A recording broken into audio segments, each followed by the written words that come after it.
आइए आइए आइए। Good afternoon sir. नमस्कार नमस्कार, बैठिए Thank बैठिए you, sir. बैठिए बैठिए। आपका नाम है दीपक कुमार, यस सर। ठीक है। आपकी उम्र क्या है दीपक? सर 23। 23 ईयर्स के हैं आप।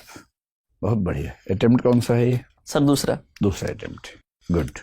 बहुत कम उम्र में जो बच्चे यहाँ आते हैं, हमें लगता है कि उनको तो निश्चित रूप से प्रेफरेंस मिलनी चाहिए। अभी आपसे बात करके देखते हैं। पहले आप अपने बारे में कुछ ऐसा बताइए कि उसके बाद हमें ये पढ़ना ना पड़े। आपका फॉर्म। सर मेरा नाम दीपक कुमार है। मैं बिहार राज्य के कैमूर जिले का निवासी हूँ। ठीक है मैंने अपना स्नातक इतिहास विषय से मगध यूनिवर्सिटी से किया है ठीक है। और मैंने यूपीएससी के दूसरे प्रयास में इंटरव्यू सेशन तक पहुंचा है सर। कुछ आपकी रुचि वगैरह हो? सर मुझे क्रिकेट खेलना, भोजपुरी लोक संगीत सुनना और भारतीय व्यंजनों को कुकिंग करना सर पसंद है। अच्छा, तो दीपक, आपका नाम दीपक है और विषय इतिहास है, तो मुझे दीपक का इतिहास बताइए पहले। दीपक एक तरह से डिवाइस थी जिससे हम अंधेरे समय में प्रकाश कर लेते थे एक जमाने में। आप ये बताएं कि मनुष्य का जो प्राकृतिक प्रकाश है वो तो सूर्य है, थोड़ा चंद्रमा है।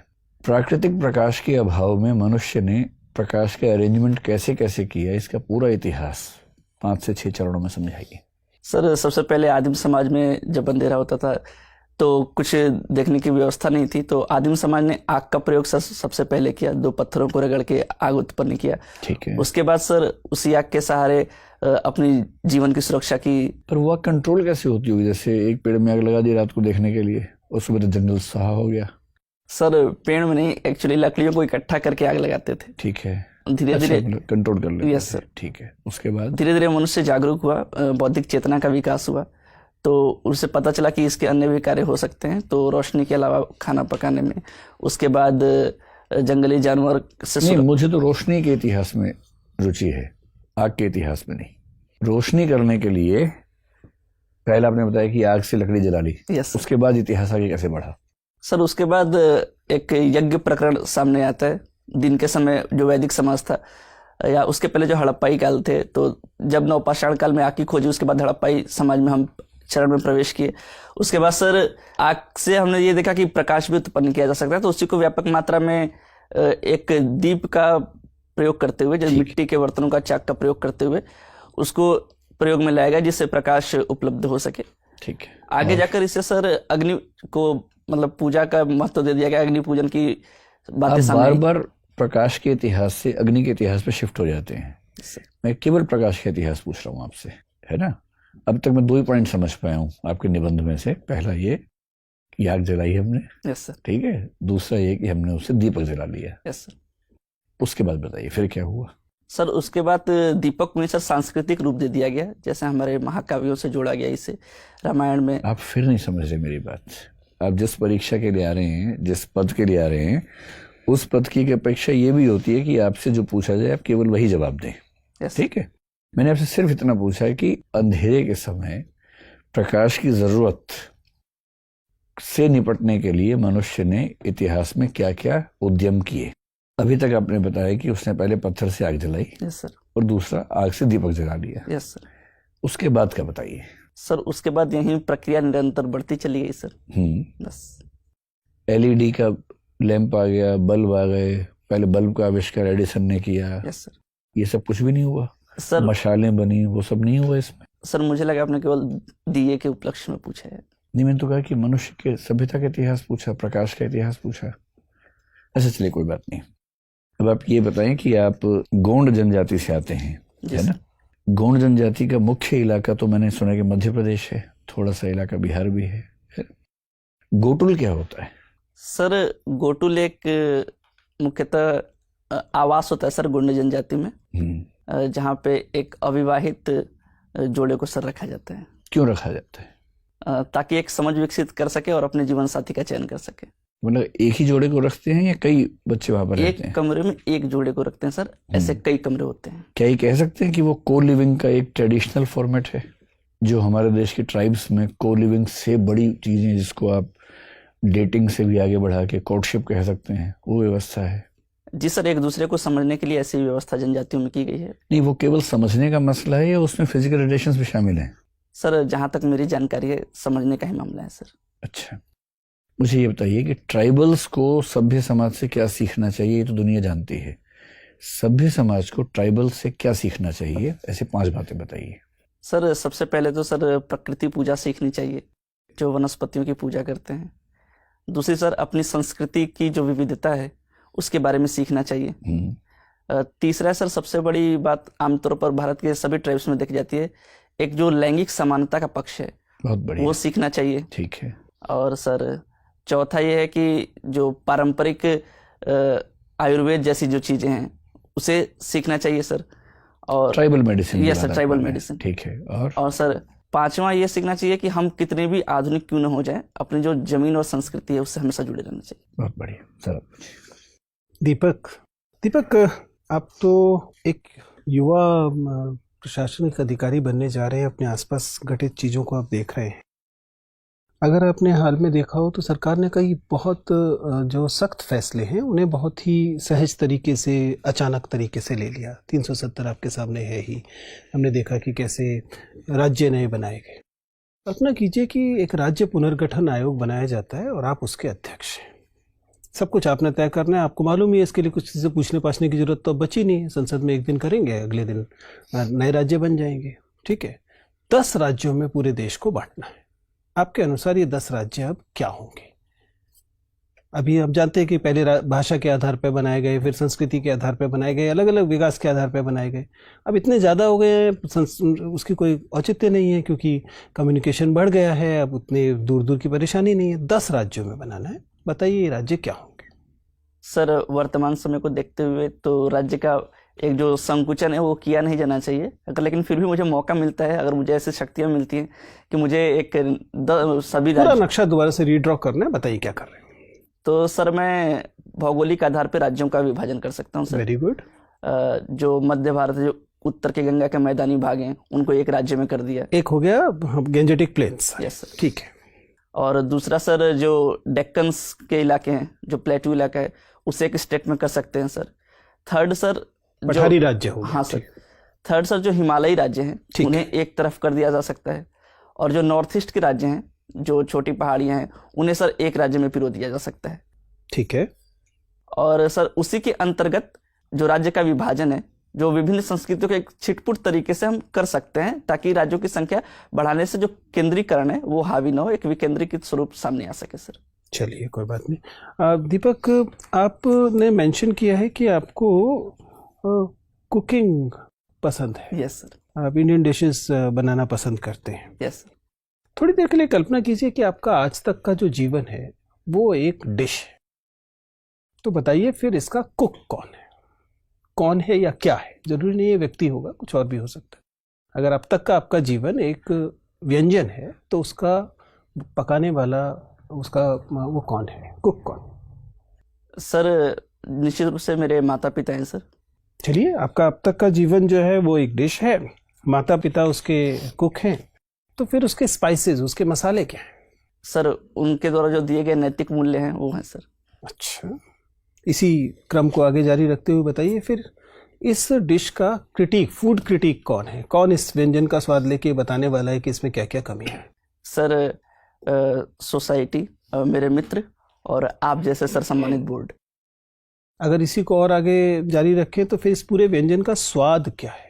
सर जहाँ तक अभी तक मेरे जैसे व्यंजन का स्वाद जिसने भी मेरे माता पिता या मित्रों ने लिया है, अभी तक ऐसा ही बताया है कि आमूलचूल परिवर्तन के बाद या संभवतः ठीक ठाक ही है सर। दीपक, मुझे आप ये यकीन दिलाइए कि आप इस नौकरी के लिए अभी बहुत इमेच्योर नहीं है, अपरिपक्व नहीं है। अगर मान लीजिए आपकी आयु की वजह से किसी, आप बिल्कुल ही लीगली आप एकदम योग्य हैं, आप परीक्षा दे सकते हैं, लेकिन एक गंभीर एडमिनिस्ट्रेटर बनने के लिए आप में पर्याप्त गुण हैं। इस बात के लिए आप मुझे अगर कन्विंस करना चाहें तो मुझे क्या बताएंगे? सर जहाँ तक मेरा मूल्यांकन मेरे माता पिता और गुरु ने किया है, उनके मैं केवल मैच्योरिटी के मापदंड से जानना चाहूँ। परिपक्वता आपके अंदर आ गई है, इसे बताने के लिए आप क्या बात बताना चाहेंगे? सर मेरे अंदर एक संवाद, जो संबंध स्थापित करने की क्षमता है, वो मुझे ऐसा लगता है कि मेरे अंदर ज़्यादा है। मेरे अंदर धैर्य और सहनशीलता ज़्यादा है, और तीसरी सबसे बड़ी बात कि मैं सीखने के लिए हमेशा आतुर रहता हूँ, मैं नई नई चीज़ों को सीखना चाहता हूँ, तो एक परिपक्वता की निशानी कह सकते हैं सर। चलिए ठीक है सर दीपक, सर आप गोंड जनजाति से बिलोंग करते हैं। सर गोंड जनजाति की कुछ विशेषताओं को बताइएगा। सर गोंड जनजाति की सबसे बड़ी विशेषता यह है सर कि जो क्लॉक होता है, जो नॉर्मल क्लॉक होते हैं और गोंड जनजाति क्लॉक होते हैं, और सर इरिवर्सेबल होते हैं। जैसे हम 12 1 2 3 4 करते हैं तो वहाँ पे घड़ियाँ उल्टी क्रम में चलती हैं सर, 12 से फिर 11। ऐसा क्यों? सर ऐसा एक पीछे एक साइंटिस्ट रीजन माना जाता है कि जैसे पृथ्वी के घूर्णन करने की परंपरा है जो पूर्व से पश्चिम की तरफ चलती है, तो पृथ्वी किधर चलती है? सर क्लॉकवाइज जो चलती है, जो मतलब कि पृथ्वी क्लॉकवाइज चलती है सर, सॉरी एंटी क्लॉकवाइज चलती है सर। मुझे इसके बारे में अभी पूर्णतः जानकारी नहीं, लेकिन पृथ्वी के घूर्णन की दिशा में उस क्लॉक को डिजाइन किया गया है सर। अच्छा, ये बात है। गोंड जनजाति मतलब एस्ट्रोनॉमी को लेकर बड़ी विकसित मानी जाती रही है। क्या कोई योगदान है, कोई योगदान है एस्ट्रोनॉमी में, खगोल शास्त्र में? हाँ सॉरी सर। अच्छा, इसके बारे में। गोंड जनजाति रावण की पूजा करती है। हाँ सर। ऐसा क्यों? सर मुख्यतः ये मंदसौर के इलाके के जो गोंड जनजाति है वहाँ पे सर रावण की पूजा की जाती है। ऐसा माना जाता है कि जो मंदोदरी थी वो वहाँ की मतलब कि कन्या थी जिनका विवाह रावण के साथ हुआ था, तो इस वजह से रावण की पूजा की जाती है। रावण के कुछ नैतिक मूल्यों के बारे में बताएंगे जिसको जीवन में अपनाना चाहिए? सर रावण ने भले ही एक स्त्री का हरण किया लेकिन बिना उसकी अनुमति के उसे छुआ तक नहीं, ये उसका नैतिक मूल्य का सबसे बड़ा उदाहरण है सर। मतलब अपहरण कर लो, छुओ मत। नहीं, एक उसको अगर उसका वश चलता तो वो अपहरण करके कुछ बलपूर्वक कार्य भी कर सकता था, लेकिन उसने अपने संयम को दिखाया। तो इतना ही नैतिक था तो उसको पूछकर ही ले जाना चाहिए था कि चलना चाहती हो कि नहीं? जी सर, जरूर ऐसा करना चाहिए था। कुछ और? दूसरा सर, जो एक उसे ज्ञानी माना जाता है, एक वो भी सर कहा जा सकता है सर इस संदर्भ में। ठीक है, ये गोंड भाषा जो होती है ये किस परिवार की है? मतलब ह्यूमनाइड के बारे में सर शायद ऑस्ट्रोलाइड है सर। ऑस्ट्रोलाइड है, द्रविडियन है, आर्यन है, किस परिवार की भाषा है? सर एस्ट्रोलाइड है शायद। ऑस्ट्रोलाइड है। अभी सर से आप बता रहे थे कि अपनी परंपरा संस्कृति को संरक्षित रखना चाहिए। दोनों में कोई अंतर होता है या ऐसा ही है? संस्कृति और परंपरा में कोई अंतर है? सर जो संस्कृति होती है, परंपराओं का ही एक अग्रिम रूप बोल सकते हैं उसे, जो लंबे समय तक चली आती है, उसे ही संस्कृति का नाम दे दिया जा सकता है। उदाहरण? परंपरा और संस्कृति को अलग अलग करने वाले कुछ उदाहरण बता सकते हैं? Sorry sir. अच्छा, केवल सैद्धांतिक रूप से। ये आप बिहार के जिस जिले से हैं ये उत्तर प्रदेश के किस जिले से लगता है? सर चंदौली से सर। चंदौली से लगता है। इसको अलग कैसे किया जाता है? वहाँ पे एक नदी है कर्मनाशा, कर्मनाशा तो नदी वहीं विभाजन करती है। कहाँ से निकलती है? सर कैमूर पहाड़ी से सर। कर्मनाशा नदी की कुछ मान्यताएं हैं जो उसको अपवित्र माना जाता है, ऐसा कुछ है, सुना है आपने? Yes, क्या है वो?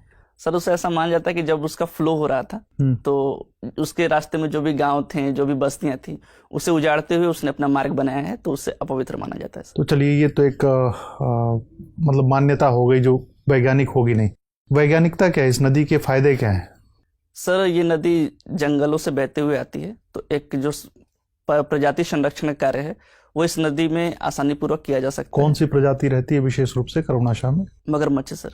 तो मगरमच्छ केवल कर्मनाशा में ही रहते हैं? सर मतलब उस इलाके में कर्मनाशा में रहते हैं सर। कर्मनाशा में। और सर ये नदी छिछली है सर, ऊपर से छिछली है बट अंदर से गहरी है, तो जो नौकायन है, जो मैदानी इलाकों में नौकायन है, वो सर आसानी से हो जाता है। भभुआ को क्या फायदा है कर्मनाशा से? सर सिंचाई क्षेत्र में सर। ये कहाँ जाके मिल जाती है? किस नदी से मिलती है जाके? सर बक्सर के समीप गंगा नदी से सर। अच्छा, ठीक है। गोंड पेंटिंग के बारे में क्या राय आपकी, क्या जानते हैं आप? सर ऐसा कोई प्रमाणिक पेंटिंग तो मिला नहीं है, तो इसके बारे में ज़्यादा जानकारी नहीं है सर। ठीक है दीपक। दीपक, मुझे ये बताइए कि फाइनेंशियल एक्शन टास्क फोर्स के कितने मेंबर हैं और इसका मुख्य कार्य क्या है? सर मेंबर के बारे में जानकारी नहीं है, लेकिन मुख्य कार्य है कि जो राष्ट्र आतंकवादी गतिविधियों में वित्त पोषण करते हैं उन पे सर अंकुश लगाने का कार्य है। अच्छा, इसमें 2 तरीके की लिस्ट हैं, ग्रे लिस्ट और ब्लैक लिस्ट।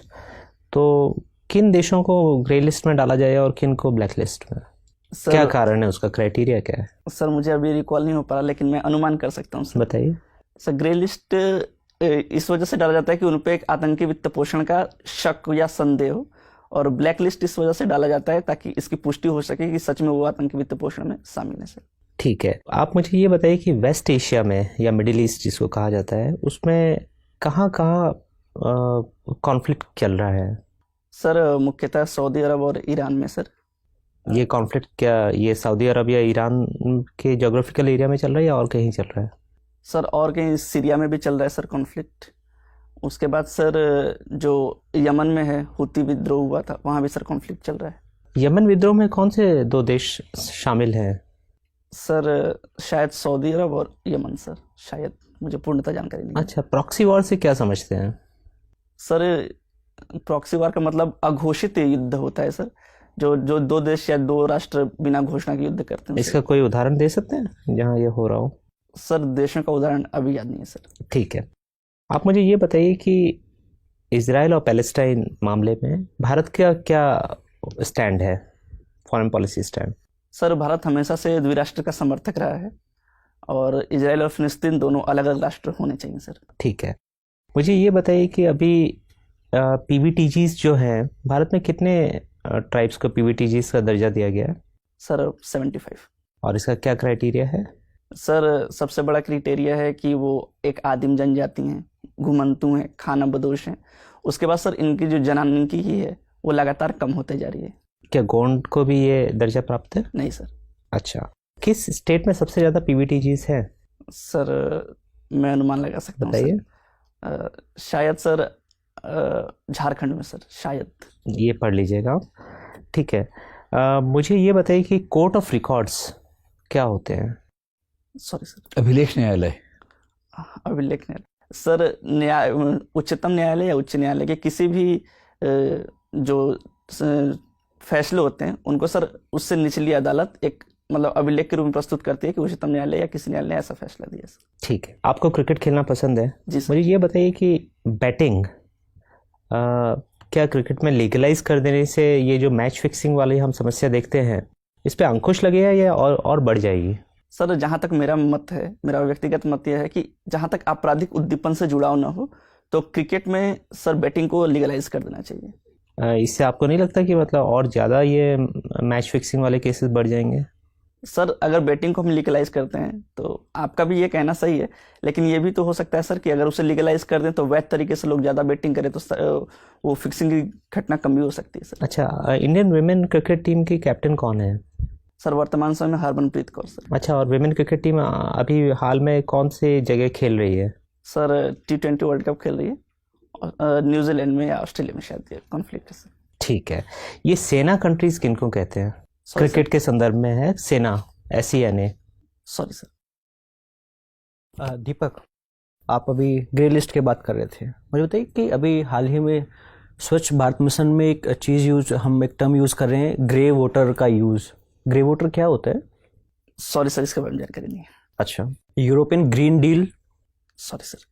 अच्छा, ग्रेट ग्रीन वॉल राजस्थान के। सर मैं अनुमान लगा सकता हूँ। लगाइए। सर ये शायद शिक्षा से संबंधित है सर, शायद। नहीं, आप पढ़िएगा। Green box subsidy. Sorry sir. Amber box subsidy.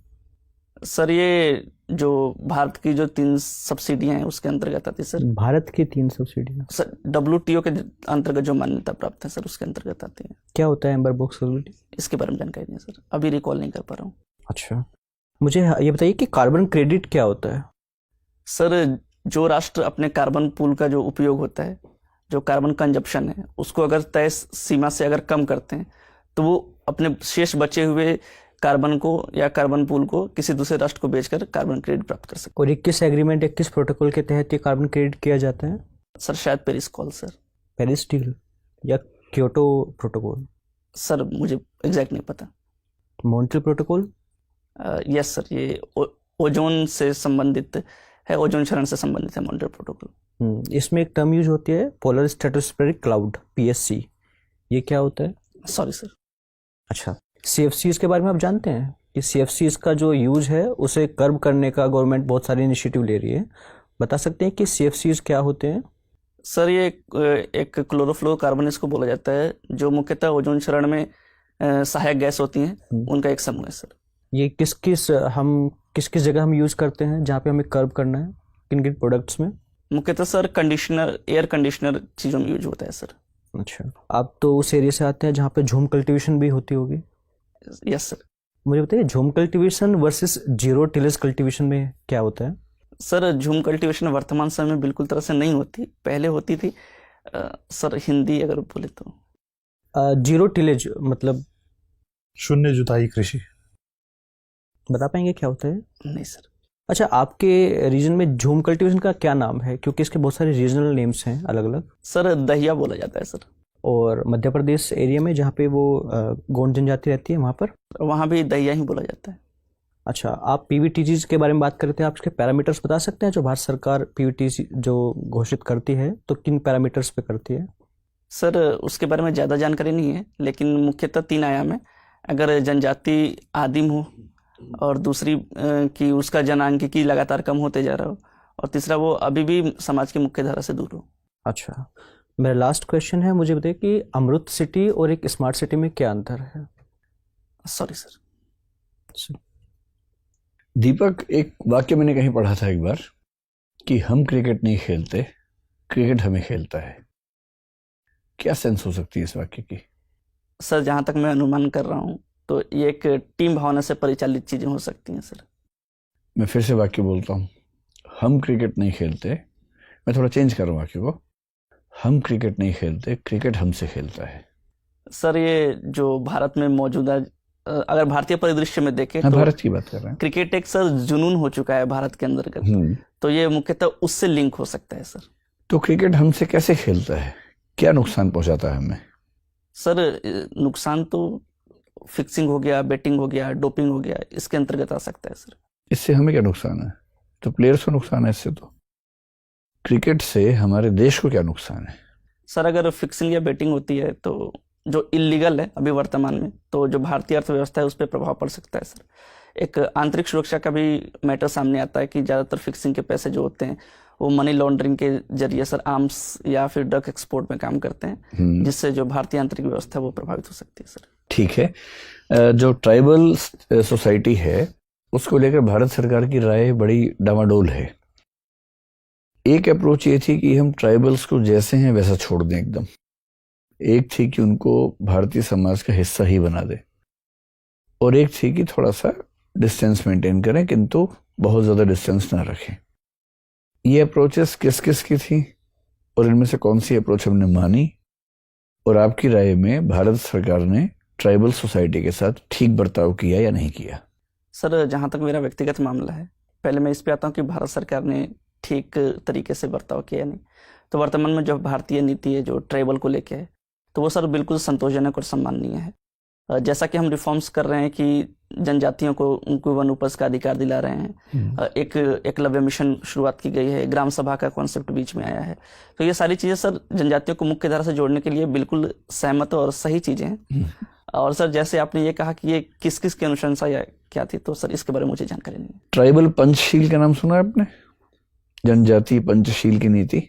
नहीं सर। कोई बात नहीं। भोजपुरी गीत आप सुनते हैं? इस समय कौन से सबसे प्रसिद्ध सिंगर्स हैं भोजपुरी में, फोक म्यूजिक में? सर फोक म्यूजिक में मृदुला सिन्हा है सर, मैथिली ठाकुर है, और शारदा सिन्हा जी हैं सर।